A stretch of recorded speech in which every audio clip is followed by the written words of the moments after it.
Medical school is very hard, as I've told y'all often, right? But through the hard times, you have to remember your why. And I should have said there is a need for Black doctors. And then number two, the hood need love too. Rotations such as stroke, general neurology, we prefer that you use MD-exit reflexes home in the hospital. Not only follow here and it's you definitely have to be a resident. The 9 and 10, and that's bringing level 11, and then for motor strength exam, the patient is having spontaneously abnormal movements, and then that's rigid.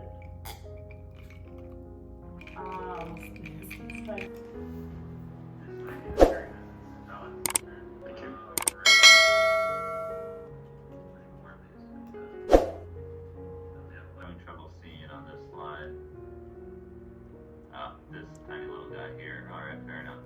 The Sylvian aqueduct is what drains into the third ventricle, so it's going to be probably this structure here. Well, it's my first day back, and I can't find my Vyvanse, which is my ADHD medication.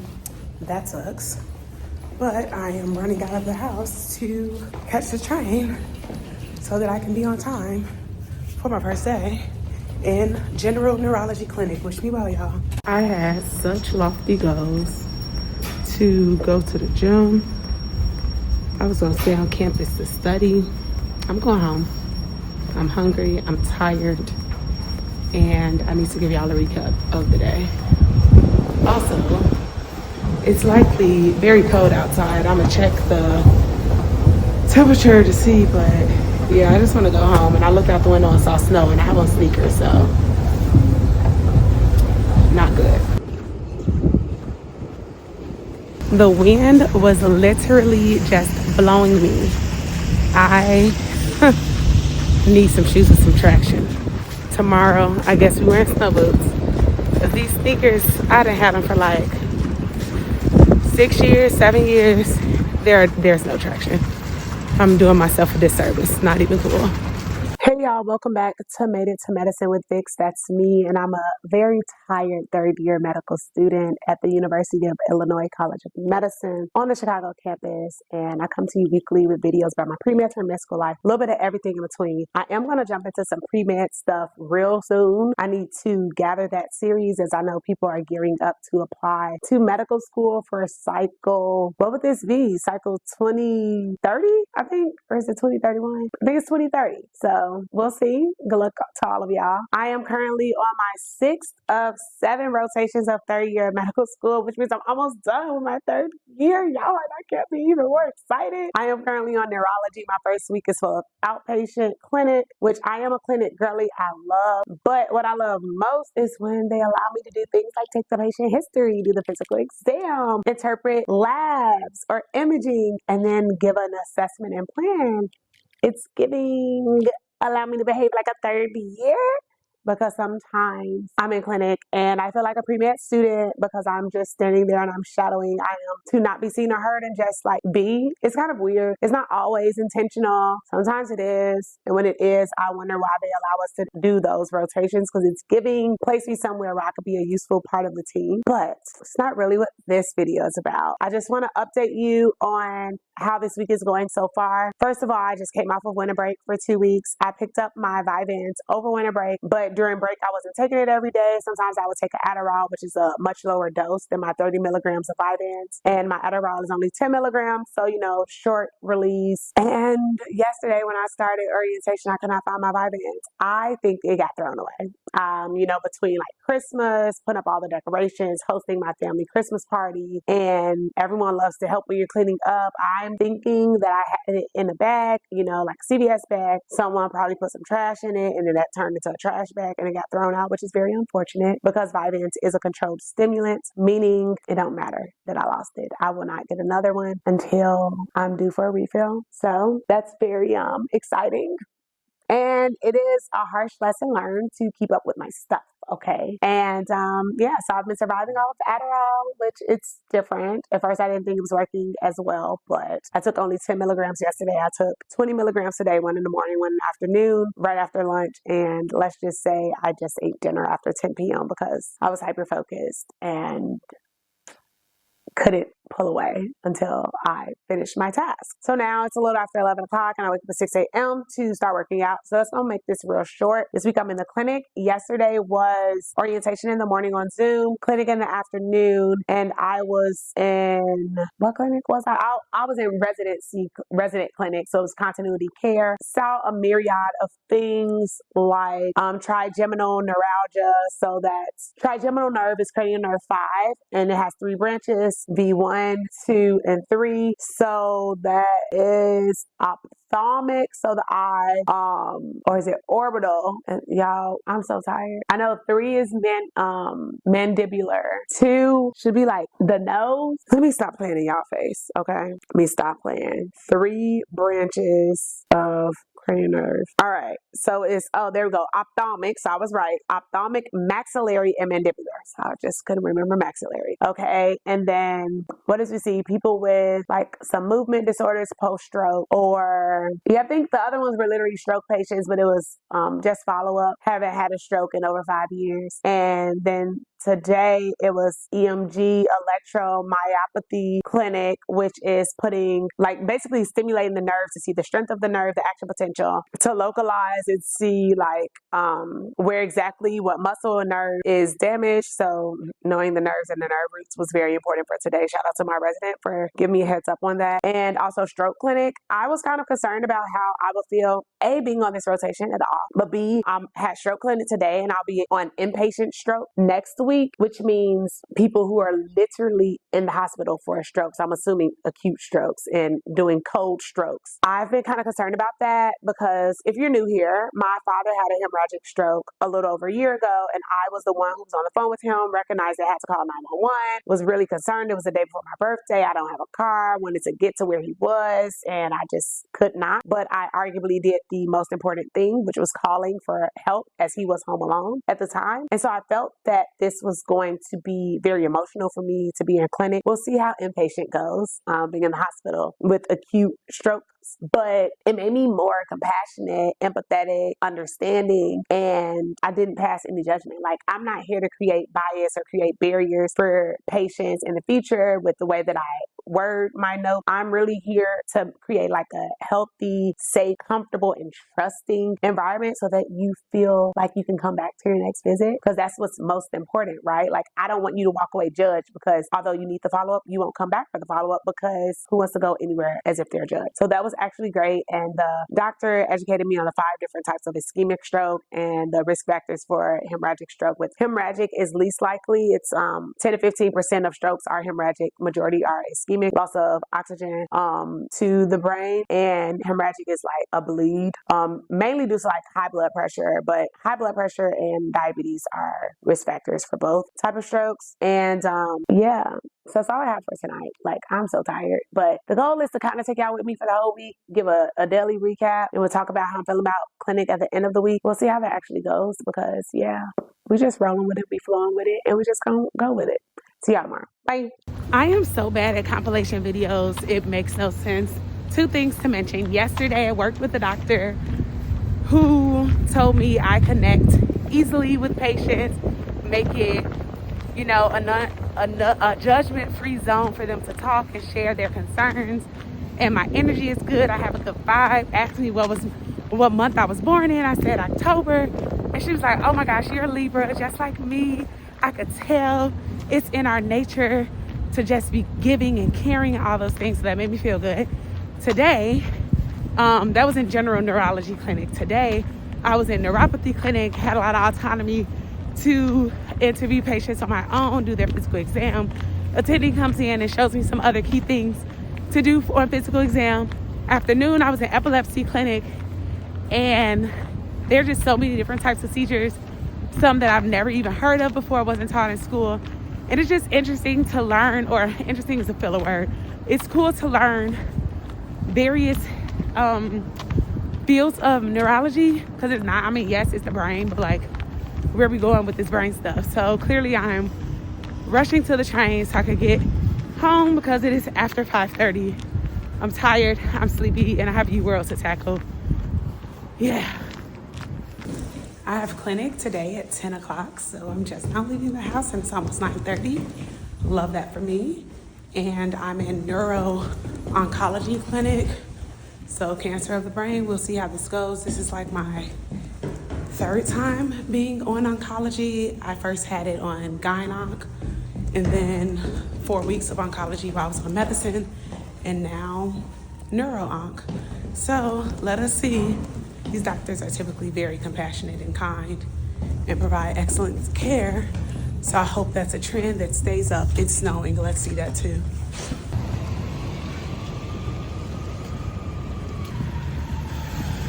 Friday, the neuro-oncologist, he did hold true to all the physicians I've worked with on oncology because he was super nice, very kind. He actually let me go to see patients that were good learning tools for me or learning measures for me, and didn't want me to see people who were like just a standard follow-up, or if it was a consult that didn't mean much enough. Of course, my father's called me the moment I finally got my camera together. Yes, Father. It's gonna be really cold. Yeah, I saw. Yeah, I looked at it on my phone. It's gonna be super cold. Yeah.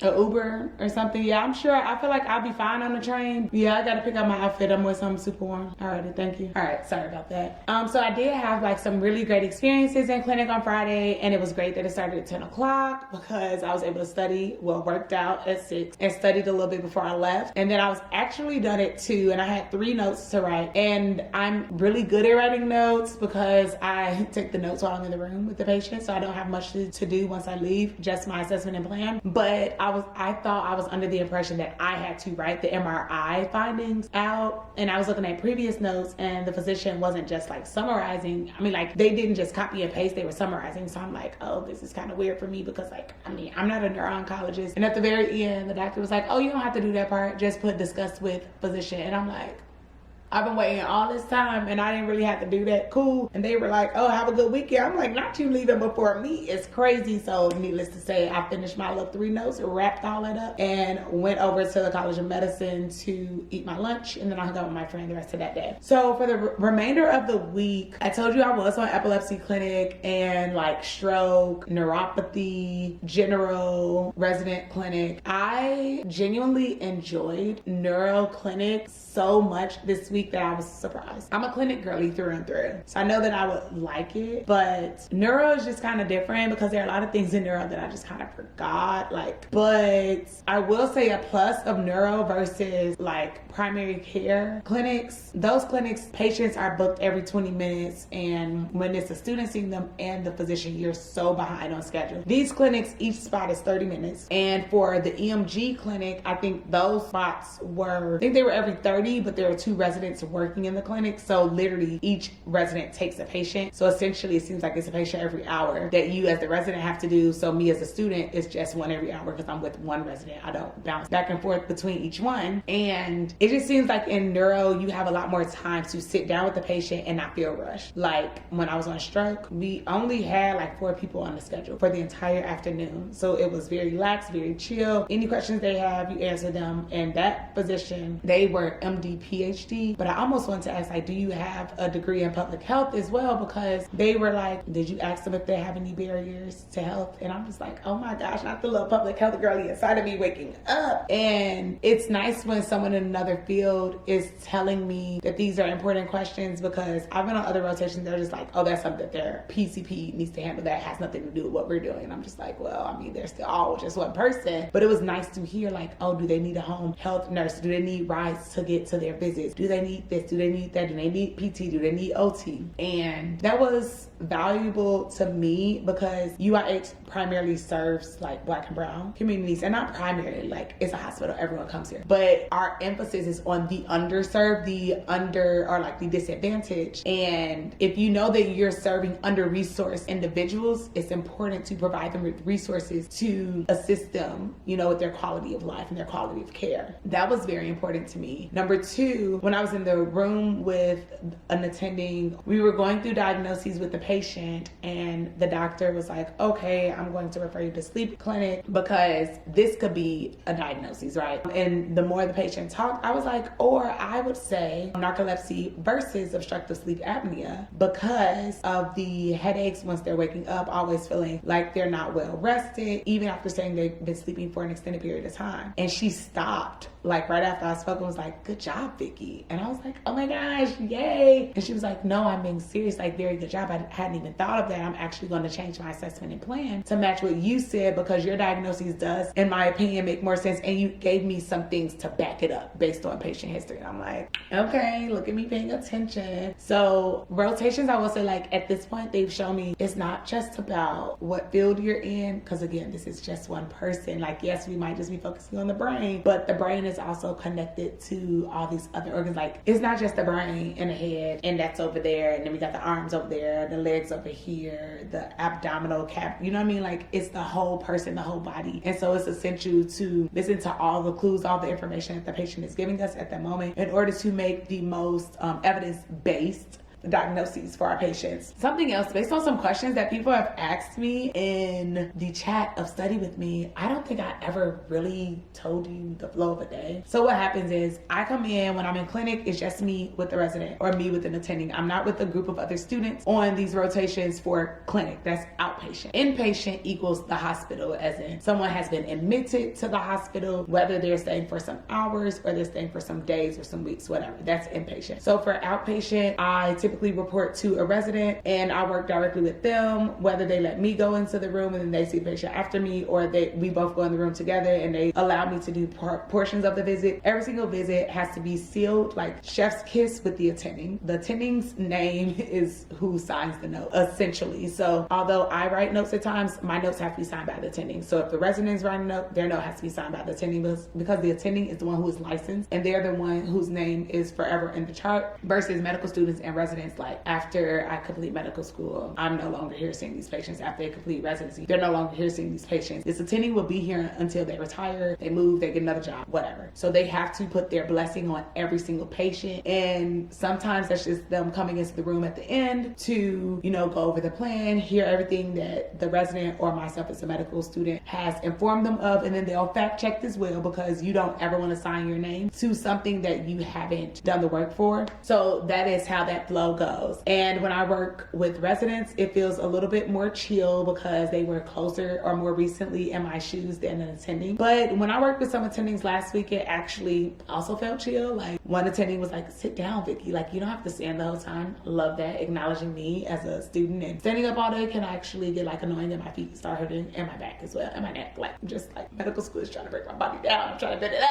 And let me see, something else with attendings, depending on their personality, some will let you do like everything, and some don't want you to do anything. Obviously, I prefer the ones who allow me to do things within reason, right? Not like, I'm not gonna be out here doing a spinal tab. But at some point I will have to. But I would love to see one on this rotation, just because it is something that happens, and I likely at some point have to do one. But for the most part, third year is really when you get to hone in on the doctor skills that you've learned over the first 2 years and the things that you've read about and been tested on for your preclinical years, and you get to get thrown in there. I will say, if you really like your title of being a medical student, I have stopped introducing myself as, hi, my name is Vickie and I'm the medical student on the team. I say student Dr. Vickie because I want you to know that I am about to be a doctor and not any other position in the hospital. I do believe in interprofessionalism. All roles are important to make the wheel turn, but my role is a student doctor, and so I make sure that they know that. But all in all, the week was great. My last 2 patients on Friday, literally one asked why medicine. And so funny because medical school is very hard, as I've told y'all often, right? But through the hard times, you have to remember your why. And I should have said, there is a need for Black doctors, okay? Like, there aren't many of us, and due to cultural competency, Black patients are going to relate more to me just by being Black. Before you even know what my upbringing is, my socioeconomic status, is, where I came from, and the people I hung out with, schools, all these other things. Before any of that, cultural competency, you feel like because I look like you that we can relate and bond over something. And then number two, the hood need love too. And I said it once, and I'm always say it again, like where you live should not dictate the level of care that you receive. And so that is why I'm here. And then the other Black patient asks like, oh, how much time do you have left? I'm so proud of you. This is so exciting. Keep going. And I'm just like, thank you. It means a lot, you know. And again, that's that cultural competency to even feel comfortable saying it to me. And not saying that patients from other races or ethnic backgrounds don't say these things, but it's definitely really warm when I can see a patient who could be my sister or someone who could be my father or my grandparents, and they're saying that to me because I feel like I'm amongst family. So yeah, going into week 2 of neurology starting tomorrow. So I actually need to wrap this video up and go to bed, pick out my clothes, brush my teeth, wash my face, pack my book bag. Yeah, I really need to do that. And this is inpatient stroke service, and I heard that we have to be there from 7 a.m. to 5 p.m. So we'll see if that's true. That's a 10-hour day. I was supposed to wake up at 4:45 to work out, but that's not gonna happen because I'm still awake and it's almost 10:40. But I will work out tomorrow evening and then swap my schedule to work out in the mornings. And then we'll have to give y'all a realistic day in the life, right? Because although I'm talking to you through a camera, this is my real life, and medical school is not glamorous. I don't care what vlogger, Instagrammer, TikToker, Twitterer try to make you feel the way. It's not glamorous. It is difficult. It's a grind. But once you find your footing, things definitely get better. So I will catch y'all in the next video. Have a good night, y'all. Bye.